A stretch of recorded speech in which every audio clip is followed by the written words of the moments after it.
Hallelujah, price the lord. ದೇವರ ಪರಿಶುದ್ಧ ನಾಮಕ್ಕೆ ಸ್ತೋತ್ರವಾಗಲಿ. ರಾತ್ರಿ ವೇಳೆಯಲ್ಲಿ ಮತ್ತೊಂದಾವರ್ತಿ ದೇವರನ್ನ ಆರಾಧಿಸಿ ಒಂದು ವಾಕ್ಯ ಸಂದೇಶವನ್ನು ತೆಗೆದುಕೊಳ್ಳೋಣ.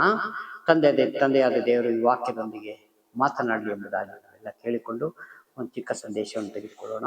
ಲೂಕನ ಬರೆದ ಸುವಾರ್ತೆ 9ನೇ ಅಧ್ಯಾಯ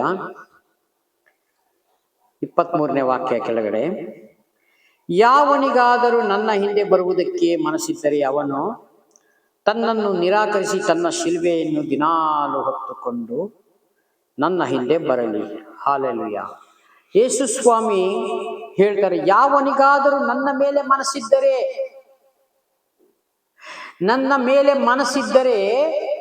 ದಿನಾಲು ತನ್ನ ಶಿಲ್ವೆಯನ್ನು ಹೊತ್ತುಕೊಂಡು ನನ್ನ ಹಿಂದೆ ಬರಲಿ. ಶಿಲ್ವೆ ಅಂದ್ರೆ ಮರದ ಮೇಲೆ ಮಾಡಿರೋ ಶಿಲ್ವೆ ಅಲ್ಲ ಪ್ರಿಯ ಸಹೋದರ. ದೇವರ ವಾಕ್ಯವನ್ನು ಪ್ರತಿ ದಿವಸ ಅನುಸರಿಸಿ ನಡೆಯುವಂಥವರಾಗಿರ್ಬೇಕು ನಾವು. ಹಾಲೆಲೂಯ.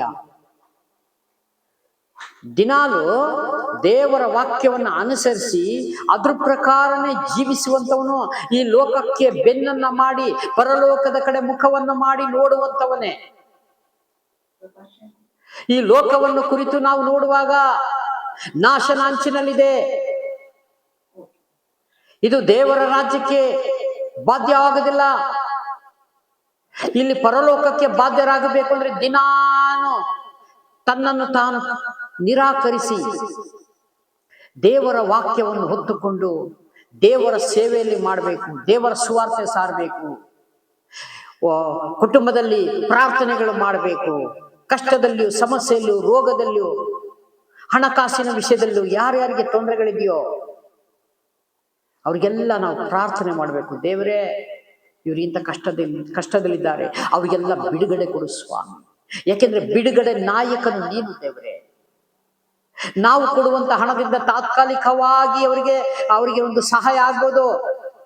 ಶಾಶ್ವತವಾದ ಸಹಾಯ ಮಾಡುವಂಥದ್ದು ಪರಲೋಕ ರಾಜ್ಯ ಒಂದೇ. ಅದನ್ನ ಬಿಟ್ರೆ ಬೇರೆ ಮಾರ್ಗವೇ ಇಲ್ಲ. ಹಾಲೆಲೂಯ.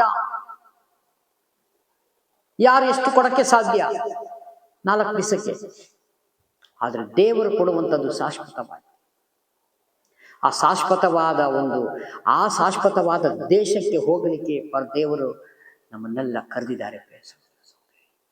ದಿನಾಲು ನನ್ನನ್ನು ನಾನು ತಿರಸ್ಕಾರ ಮಾಡಿಕೊಂಡು ಅದರ ನಿರಾಕರಿಸಿ ದೇವರ ವಾಕ್ಯವನ್ನು ಹೊತ್ತುಕೊಂಡು ಆತ್ಮದಲ್ಲಿ ಯಾವಾಗಲೂ ಆತ್ಮದಲ್ಲಿ ಆರಾಧಿಸುವ ಕರ್ತನಿಗೆ ಸ್ತೋತ್ರ. ನಮ್ಮ ಬಾಯಲ್ಲಿ ಯಾವಾಗಲೂ ದೇವರ ವಾಕ್ಯವನ್ನೇ ಹೊರಡಬೇಕು. ದೇವರ ವಾಕ್ಯ ಅಲ್ಲದೆ ಮತ್ತೆ ಬೇರೆ ಬರಬಾರ್ದು.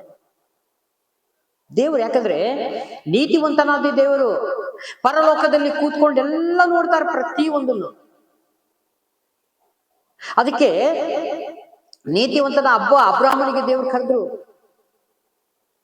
ಅಬ್ರಾಹ್ಮನೇ, ನೀನು ಬಂಧು ಬಳಗ ಎಲ್ಲ ಮನೆ ಎಲ್ಲ ಬಿಟ್ಟು ನಾನು ತೋರಿಸಿದ ದೇಶಕ್ಕೆ ಹೋಗು. ಯಾಕಂದ್ರೆ ಆ ಸುತ್ತಮುತ್ತ ಬಹಳ ಜನ ಇದ್ರು. ಅಬ್ರಾಹ್ಮನ ಆಯ್ಕೆ ಯಾಕೆ ಮಾಡಿದ್ರು?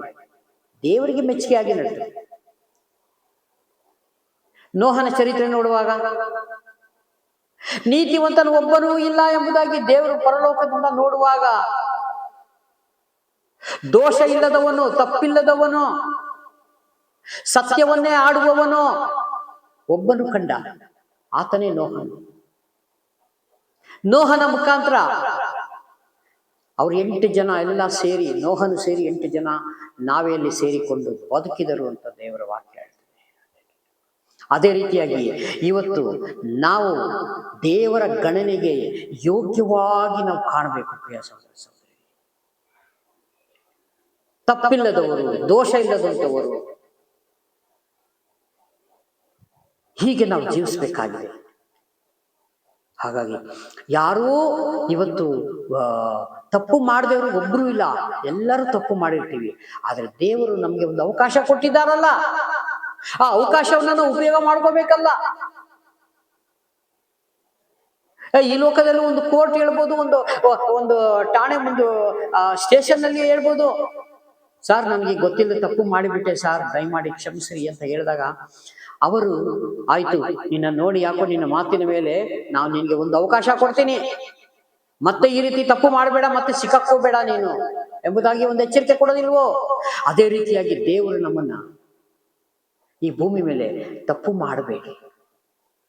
ಎಲ್ಲ ತಪ್ಪು ಮಾಡಿದವರೇ ದೇವರು ಕ್ಷಮಾ ಮಾಡಿದರೆ, ತನ್ನನ್ನು ತಾನು ಎಲ್ಲ ದೇವರು ಬಲಿಯಾಗಿ ಯಜ್ಞ ಆಗಿ ಶಿಲ್ಬೆ ಮೇಲೆ ತನ್ನ ಪ್ರಾಣವನ್ನ ನಮಗಾಗಿ ಕೊಟ್ಟಿದ್ದಾರಲ್ಲ. ಅದಕ್ಕಾಗಿ ನಾವು ಬದಲು ಏನ್ ಮಾಡಿದ್ದೀವಿ ಪ್ರಿಯ ಸಹೋದರ ಸಹೋದರಿಯರೇ? ಹಾಲೆಲೂಯಾ. ನಾವು ಬದಲು ಏನ್ ಮಾಡಬೇಕು? ನಮ್ಮನ್ನ ನಾವು ತಗ್ಗಿಸಿಕೊಂಡು ದೇವರ ಕರಗಳಲ್ಲಿ ಒಪ್ಪಿಸಿಕೊಟ್ಟು, ದೇವರೇ ನಾನು ಶರಣಾಗಿದ್ದೀನಪ್ಪ, ನೀವು ನನ್ನ ಒಡೆಯನು ಸ್ವಾಮಿ, ನೀನು ಯಜಮಾನನು ದೇವರೇ, ನೀನು ಸ್ವಾಮಿ ನಡೆಸು ದೇವರೇ, ನಿಮ್ಮ ಆಳ್ವಿಕೆಯಲ್ಲಿ ಸ್ವಾಮಿ ದೇವರೇ, ನಿಮ್ಮ ಆಳ್ವಿಕೆ ಸ್ವಾಮಿ ನಡೆಸು ದೇವರೇ, ನಾವೆಲ್ಲ ಸಿದ್ಧರಾಗಿದ್ದೇವೆ ಸ್ವಾಮಿ ಅಂತ ತಲೆಬಾಗಿ ದೇವರು ತೋರಿಸುವಂತ ಮಾರ್ಗದಲ್ಲಿ ನಾವು ನಡೆಯುವುದಾದರೆ ದೇವರು ಪರಲೋಕದಲ್ಲಿ ತುಂಬಾ ಸಂತೋಷ ಪಡ್ತಾರೆ. ಈ ಕೊಟ್ಟಂತ ಸಂದೇಶಕ್ಕಾಗಿ ಸ್ತೋತ್ರ ಮಾಡಿಕೊಂಡು ಮುಂದಿನ ದಿನ ದೇವರು ಯಾವ ಸಂದೇಶ ಕೊಡ್ತಾರೋ ಅದರೊಂದಿಗೆ ದೇವರೇ ಮಾತನಾಡಿ ನಾವು ಕೇಳೋಣ. ಹಾಗೆ ಕಣ್ಣು ಪ್ರಾರ್ಥನೆ ಮಾಡಿಕೊಳ್ಳೋಣ. ಪ್ರೀತಿ ಸ್ವರೂಪನಾದ ದೇವರೇ, ಮಾನವ ಕುಲಕ್ಕೆ ಶ್ರೇಷ್ಠವಾದ ದೇವರೇ, ಆಕಾಶ ಭೂಮಿ ಅಳೆದು ಹೋಗ್ಬೋದು, ನನ್ನ ಮಾತು, ನನ್ನ ವಾಕ್ಯ, ನನ್ನ ವಚನ ಇದು ಎಂದು ಅಳಿಯುವುದೇ ಇಲ್ಲ. ಇದು ಸೇನಾಧೀಶ್ವರನಾದ ಯೆಹೋವನ ನುಡಿಯಾಗಿದೆ ಎಂಬುದಾಗಿ ವಾಕ್ಯ ವಚನದ ಪ್ರಕಾರ ನಮಗೆ ಕೊಟ್ಟಂತ ಸ್ವಾಮಿ ಸಂದೇಶಕ್ಕಾಗಿ ಸ್ತೋತ್ರ ಮಾಡ್ತೀನಿ. ವಿಡಿಯೋ ಮುಖಾಂತರ ನೋಡಿದ ಪ್ರತಿಯೊಂದು ಕುಟುಂಬಗಳನ್ನ, ಅಣ್ಣ ತಮ್ಮ ಅಕ್ಕ ತಂಗಿ ತಂದೆ ತಾಯಿದ್ರು ಸ್ವಾಮಿ ದೇವರೇ, ಚಿಕ್ಕ ಮಕ್ಕಳಿಂದ ಹಿಡಿದು ದೊಡ್ಡವರಿಗೂ ಸಹ ಸ್ವಾಮಿ ಅವರೆಲ್ಲರೂ ಕರ್ತನೆ ಆಶೀರ್ವದಿಸು, ಬಲಪಡಿಸು. ಯೇಸು ಕ್ರಿಸ್ತನ ನಾಮದಲ್ಲಿ ಪ್ರಾರ್ಥನೆ ಮಾಡ್ತೀನಿ ತಂದೆ. ಆಮೆನ್.